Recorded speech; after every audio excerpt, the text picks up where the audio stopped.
अस्सलाम वालेकुम। तो कैसे हैं आप सब लोग। आज की इस वीडियो में हम लोग डिस्कस करने जा रहे हैं गैसेस के कुछ एमसीक्यूज़ को जो कि इंट्री टेस्ट में पूछे जाते हैं। आज की इस वीडियो में मैं आप लोगों को बहुत सी शॉर्टकट्स और ट्रिक्स के बारे में बताऊंगी। तो आज की ये वीडियो आप लोगों के लिए बहुत फ़ायदेमंद होने वाली है। आपने इस वीडियो को एंड तक लाजमी देखना है। चलिए स्टार्ट करते हैं।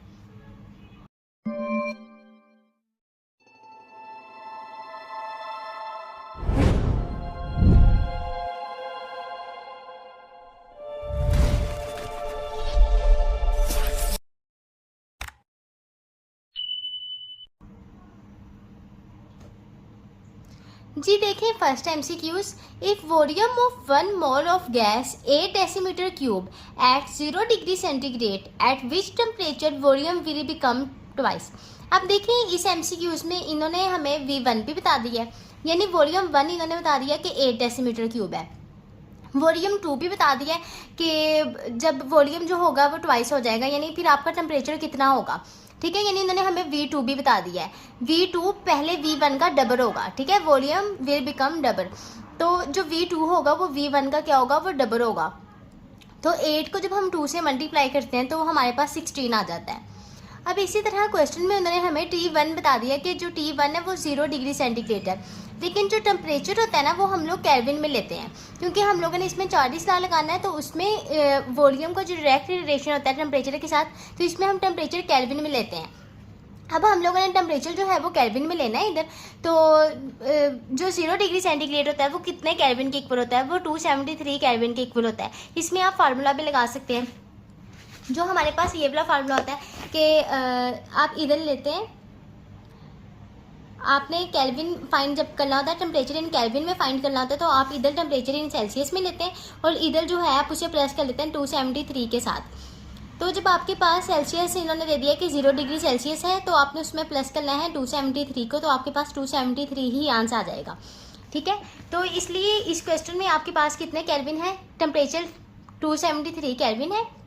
अब इन्होंने पूछा कि जब हमारे पास क्वेश्चन में देखें, जब वॉल्यूम 1 था यानी हमारे पास 8 डेसीमीटर क्यूब था, तो टेम्परेचर जो था वो हमारे पास 273 केल्विन था। अब जब हमारे पास वॉल्यूम जो है वो डबल हो गया तो टेम्परेचर क्या होगा।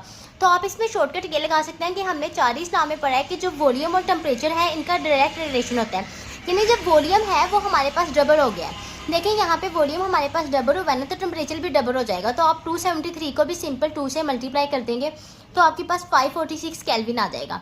ठीक है, अगर कोई इस तरह का शॉर्टकट नहीं लगाना चाहता, फिर वो ये इस फार्मूले से भी सॉल्व करके देख सकता है कि आपको पता है कि 40 के अकॉर्डिंग वॉल्यूम और टेम्परेचर का डायरेक्ट रिलेशन होता है। अब देखिए, जब V1 ऊपर होगा तो T1 ऊपर होगा। ठीक है, तो आपने ये वाला फार्मूला लगाया। अब आपने इसमें T2 को फाइंड करना है। ठीक है, तो आपने T2 को साइड पे रखना है और आपने बाकी क्या करना है कि T1 को मल्टीप्लाई कर देना है V2 से और इसे डिवाइड कर देना है V1 से। जब आप वैल्यूज़ को पुट करेंगे तो आपके पास 546 केल्विन ही आंसर आ जाएगा। Got it. इस पॉइंट की आप लोग को समझ आ गई है इस MCQs की। Next MCQs. Molar volume of carbon dioxide is maximum at 127 degree Celsius and 1 atm. Second option 10 degree Celsius and 2 atm. Third option 30 degree Celsius and 3 atm. आप देखें, अब इस MCQs में इन्होंने हमसे पूछा कि जो molar volume of carbon dioxide होगा वो किस पे मैक्सिमम होगा। तो अब आपको पता है कि जो वॉल्यूम होता है 40 ला के अकॉर्डिंग उसका टेम्परेचर से डायरेक्ट रिलेशन होता है, लेकिन बॉयल्स ला के अकॉर्डिंग जो वॉल्यूम और प्रेशर होता है इनका इनवर्स रिलेशन होता है। ठीक है, तो इस MCQs में अब आपने देखना है कि वॉल्यूम और टेम्परेचर का जब डायरेक्ट रिलेशन है तो टेम्परेचर जिसका ज़्यादा होगा और प्रेशर जिसका कम होगा वो हमारे पास सही आंसर होगा, क्योंकि क्वेश्चन क्या है कि मोलर वॉल्यूम मैक्सिमम। जब हमने वॉल्यूम मैक्सिमम की बात की है तो यानी टेम्परेचर हमारे पास ज़्यादा होना चाहिए और प्रेशर हमारे पास कम होना चाहिए। तो इन MCQs में जब आप देखेंगे तो इनमें जो सबसे ज़्यादा टेम्परेचर है वो किसका है, वो इसका है, और प्रेशर जो सबसे ज़्यादा कम दिया गया है वो भी इसका है। तो इसका जो सही आंसर होगा वो अल्फा होगा। Next MCQs. Weight of 1 decimetre cube of oxygen at standard temperature and pressure is. बेटा, जब मैंने आप लोगों को मोल वाली MCQs करवाया है ना, उसमें मैंने आप लोगों को ना इन MCQs को सॉल्व करने की बहुत ट्रिक्स बताई थी। अगर आप लोगों ने वो वीडियो नहीं देखी ना, आप एक बार उस वीडियो को भी देख लीजिएगा। वैसे मैं इस पॉइंट को इधर भी एलैबोरेट कर देती हूँ। देखिए, आप लोगों ने ना एक बात हमेशा याद रखनी है, आपके पास कोई भी जो गैस गिवन होती है ना, फॉर एग्जाम्पल आपके पास अगर क्लोरीन गैस है, ठीक है, तो उसका जो मोलर मास होता है वो किसके इक्वल होता है, वो 71 ग्राम्स के इक्वल होता है, ठीक है। तो at standard temperature and pressure जो भी आपकी गैस का या आपके मालिक्यूल का जो भी एटॉमिक मास होगा ना, वो ऑक्यूपाइज कर रहा होता है मोलर वॉल्यूम को, और मोलर वॉल्यूम किसके इक्वल होता है 22.414 डेसीमीटर क्यूब के, ये इसके इक्वल होता है ना।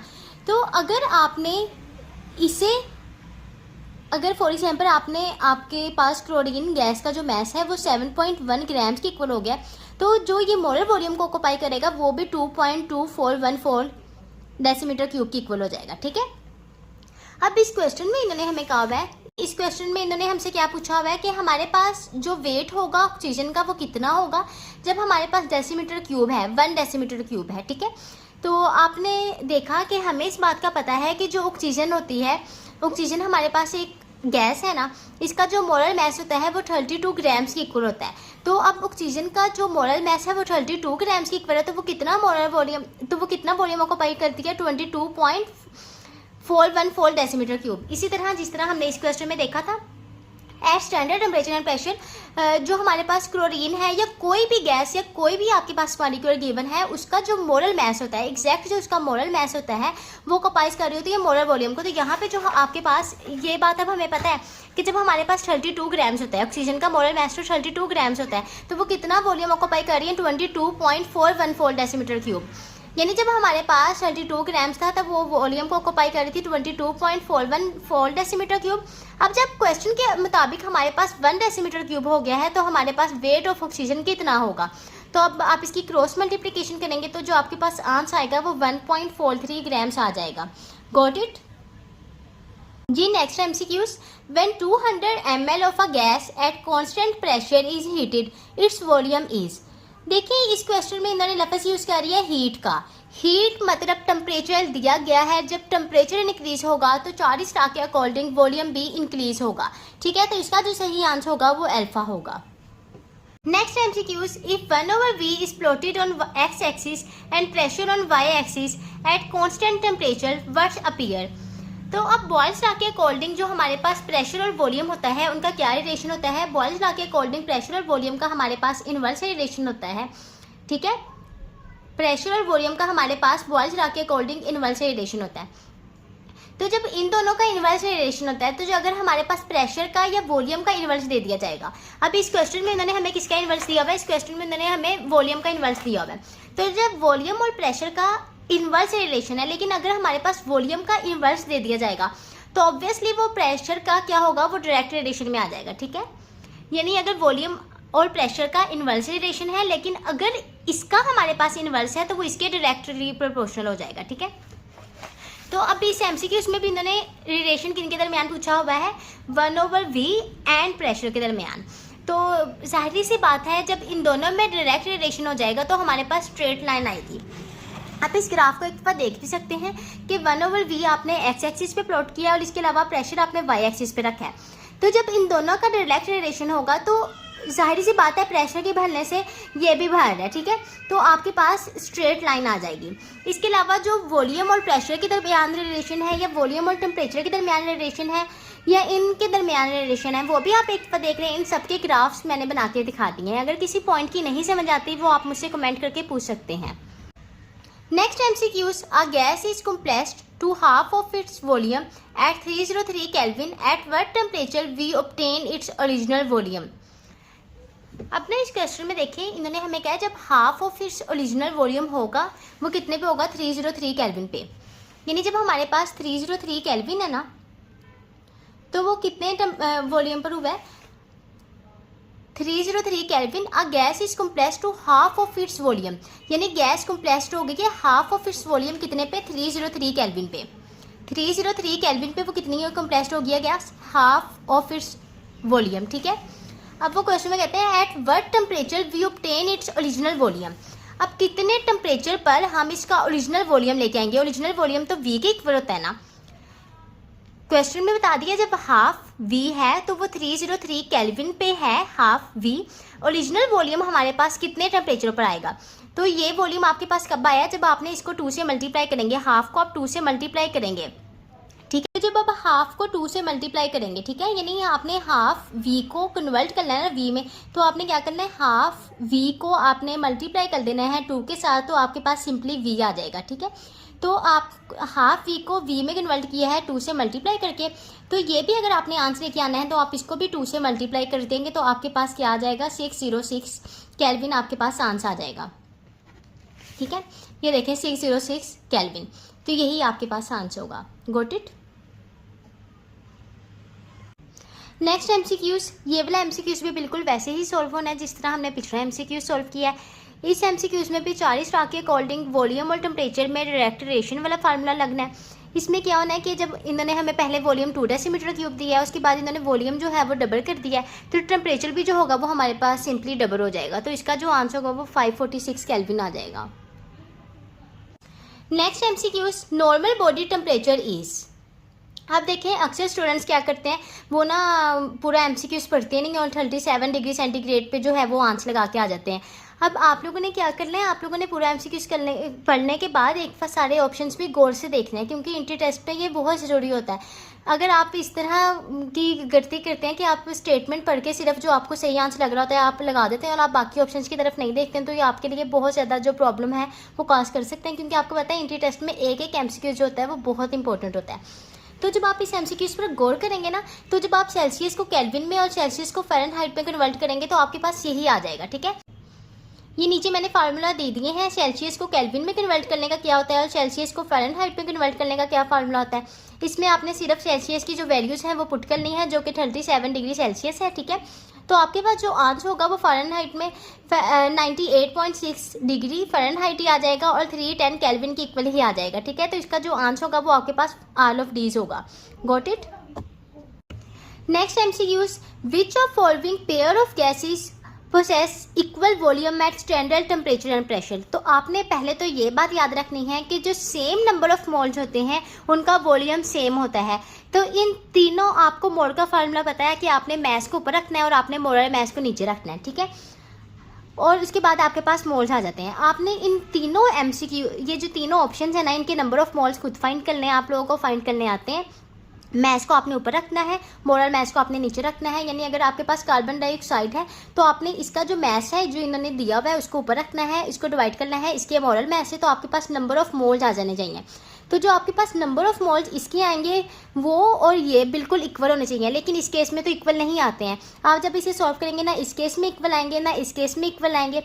अब ये वाला जो एमसीक्यूज है ये मैं आपको सॉल्व करके दिखा देती हूँ। ये जो आखिरी ऑप्शन है कि 0.5 मोल्स ऑफ NO, यानी इन्होंने आपको खुद ही बता दिया है कि NO के आपके पास कितने मोल्स हैं, 0.5, और 16 ग्राम्स ऑफ ऑक्सीजन दिए हैं। अब जब 16 ग्राम्स ऑफ ऑक्सीजन दिए हैं, ठीक है,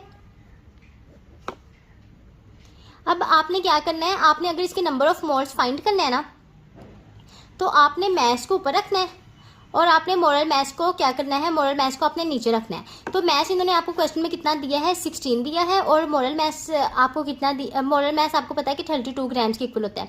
तो जब आप इसे सॉल्व करेंगे आपके पास 0.5 मोल्स ही आ जाएगा, ठीक है। नंबर ऑफ मोल्स पूछे उन्होंने आपसे, तो जो 0.5 मोल्स ऑफ NO उन्होंने खुद ही बता दिया, और 16 ग्राम ऑफ ऑक्सीजन भी कितने मोल्स के इक्वल होता है, वो भी 0.5 मोल्स के ही इक्वल होता है। अगर क्वेश्चन में 32 ग्राम से ऑक्सीजन होता ना, तो फिर हमारे पास क्या आता, फिर वो हमारे पास 1 मोल ऑफ ऑक्सीजन आता, ठीक है। यानी अगर क्वेश्चन में वो हमें दे देते कि आपके पास 32 ग्राम्स ऑफ ऑक्सीजन है, तो सारी सी बात है, जब हमें मैस भी दे दिया गया है वो 32 है, मोलर मैस हमें पता है वो भी 32 होता है, तो फिर हमारे पास क्या आंसर आता है, फिर हमारे पास 1 मोल ही आता। लेकिन अब इन्होंने क्वेश्चन में 16 ग्राम्स ऑफ ऑक्सीजन दिए हैं, तो वो किसकी इक्वल होता है, वो 0.5 मोल्स की। अब इन दोनों के जो मोल्स हैं वो बिल्कुल इक्वल है, तो हमारे पास सही आंसर यही होगा। लेकिन जब आप बाकी दो को सॉल्व करेंगे ना, यानी कार्बन डाइऑक्साइड और कार्बन मोनोऑक्साइड को, इस केस में आप ऑक्सीजन और मीथेन इन्हें देखेंगे तो इनके नंबर ऑफ मोल्स सेम नहीं आ रहे होंगे, नंबर ऑफ मोल्स जो हैं वो सिर्फ इसी के सेम आ रहे हैं, तो यही हमारे पास सही आंसर होगा। Next MCQs, absolute zero is equal to -273 kelvin 0 degree Celsius. अब आपने ये देख लेना ऑप्शन, इनमें से सही ऑप्शन कौन सा है। तो इसमें कंफ्यूज नहीं होना कि जो -273 होता है वो डिग्री सेल्सियस होता है एब्सोल्यूट जीरो, ठीक है, और 0 केल्विन के इक्वल होता है। और अक्सर स्टूडेंट्स ये नहीं कहते ना कि वो तो जीरो के इक्वल होता है, लेकिन जीरो केल्विन है। एब्सोल्यूट जीरो जीरो केल्विन के इक्वल होता है, जो कि इक्वल होता है -273 डिग्री सेल्सियस के, ठीक है। और जब आप इसे फ़ारेनहाइट में कन्वर्ट करेंगे तो ये आएगा, ठीक है। तो जो आपके पास सही आंसर होगा वो यही होगा। Next MCQs, simplest state of metal is solid, liquid, gas. तो जो सिंपलेस्ट स्टेट होती है मैटर की वो क्या होती है, वो गैस होती है। इसके अलावा ये जो 3 पॉइंट्स मैंने नीचे लिख दिए हैं ये आप अच्छी तरह देख लें, इन तीनों में से कोई एमसीक्यूज बन सकता है। यानी वो आपसे पूछ सकते हैं कि जो लीस्ट कॉमन स्टेट होती है मैटर की वो कौन सी होती है, वो लिक्विड होती है। सिंपलेस्ट स्टेट ऑफ मैटर क्या होती है, वो गैस होती है। और मोस्ट मैटर जो हमारे अराउंड है वो सॉलिड स्टेट में है। यानी आप अपने इर्द गिर्द देखेंगे ना तो ज़्यादा चीज़ें जो होंगी वो आपको सॉलिड स्टेट में नजर आएंगी, ठीक है। तो लेकिन क्वेश्चन में उन्होंने हमसे पूछा हुआ है कि सिंपलेस्ट स्टेट ऑफ मैटर क्या है, तो वो हमारे पास क्या आंसर आ जाएगा, gas. Next MCQs, which of following has highest density. यानी इन ऑप्शंस में से हमारे पास हाईएस्ट डेंसिटी किसकी है। तो अब आपने क्या करना है, आपको पता है कि जो डेंसिटी है वो मोलर मास के डायरेक्टली प्रोपोर्शनल होती है। कैसे, आपने ये फार्मूला लगाया। अगर आप लोगों में से किसी को नहीं भी पता तो मैंने ना ये पूरा फार्मूला एक बार लगा दिया ताकि आप लोगों को पता लग जाए कि जो डेंसिटी है वो मोलर मास के कैसे डायरेक्टली रिलेशन में है। तो आपने क्या किया, पीवी इक्वल टू एनआरटी के इक्वल होता है। तो जो नंबर ऑफ मोल्स होते हैं वो given mass over molar mass के इक्वल होते हैं। आपने जब इसे सॉल्व किया तो आपने क्या करना है, आपने मास और वॉल्यूम को एक साइड पे कर देना है। क्यों एक साइड पर करना है, क्योंकि जो हमारे पास डेंसिटी होती है वो मास ओवर वॉल्यूम की इक्वल होती है, ठीक है। तो वो मास ओवर वॉल्यूम की इक्वल आ गई है। अब आपने देखा कि आपके पास जो प्रेशर और मोलर मास है वो ऊपर है, बाकी आरटी नीचे है। अब आपने डेंसिटी का ये फार्मूला ऐसे ही याद रखना है कि पीएम ऊपर है और आरटी नीचे है। तो जो डेंसिटी है उसका प्रेशर के साथ भी डायरेक्ट रिलेशन है और मोलर मास के साथ भी डायरेक्ट रिलेशन है, लेकिन टेम्परेचर के साथ इसका क्या रिलेशन है, इनवर्स रिलेशन है। इस एमसीक्यूज को हम कैसे सॉल्व करेंगे, इस एमसीक्यूज में हम देखेंगे कि मोलर मास किसका ज़्यादा है।